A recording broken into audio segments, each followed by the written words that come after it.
This is Chapter 0, Mitchell O. Williams and his gang of misfit junkrats. Book 1, Quadgun. I'm Paul Young, and I like to tell stories.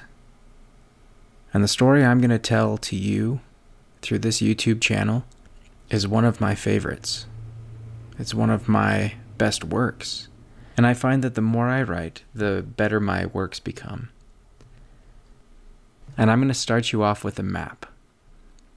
The story you're about to hear is in the genre of steampunk, where the power of steam rules all, and the steam engine reigns supreme over the transportation of this entire land.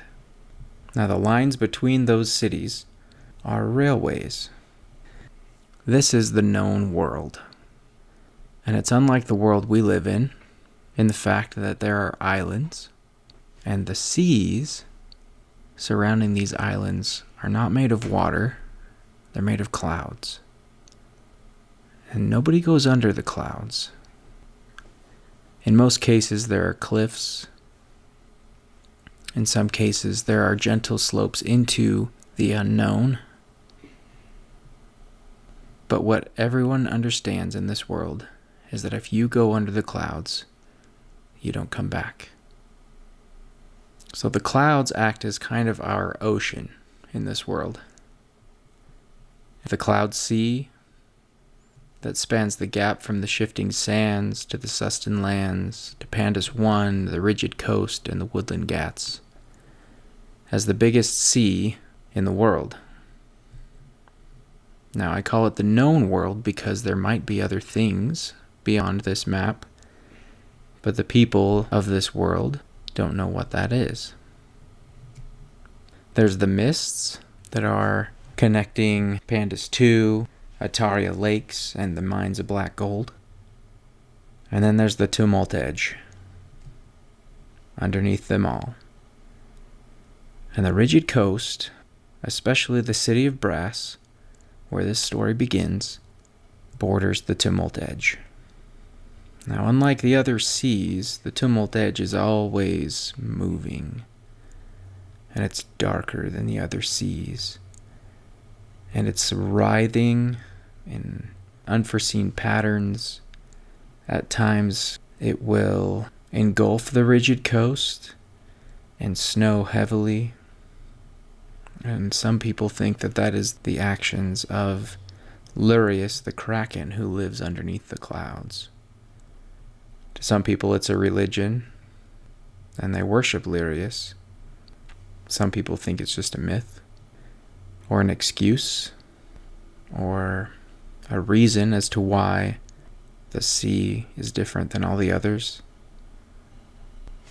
The rigid coast is an island that's rich in metal and ore. It's where copper is mined, and iron, and lead. Respectively, the main realms of the rigid coast are the city of Brass, Lantec, and Leadville. Each island is known for its specific resources. For instance, the Sustan lands grow all the food and ship it by rail to all the different islands in the world. The woodland ghats supply the world with stone and lumber, and the Ataria Lakes supply fresh water. The most recently discovered island is on the far lower right-hand corner, and it's home to just one city called the Mines of Black Gold.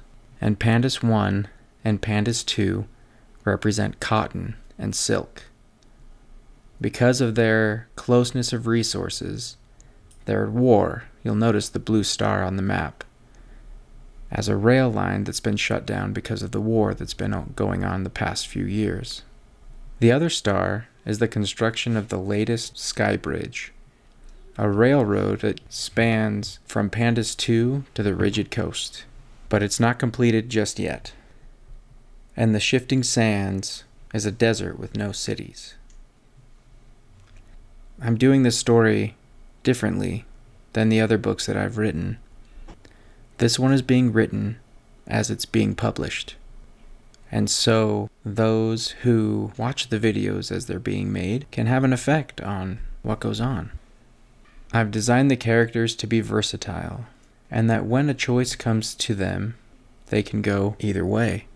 And usually it's a roll of a literal dice. Then when the outcome is decided, sometimes not by me, I go with it, and we change the story. So I hope you enjoy this epic steampunk novel that's being written as you listen to it. And I look forward to hearing your comments and your suggestions, and we'll see you at the next video. The prologue to Mitchell Williams and his gang of misfit junkrats, Book 1, Quadgun.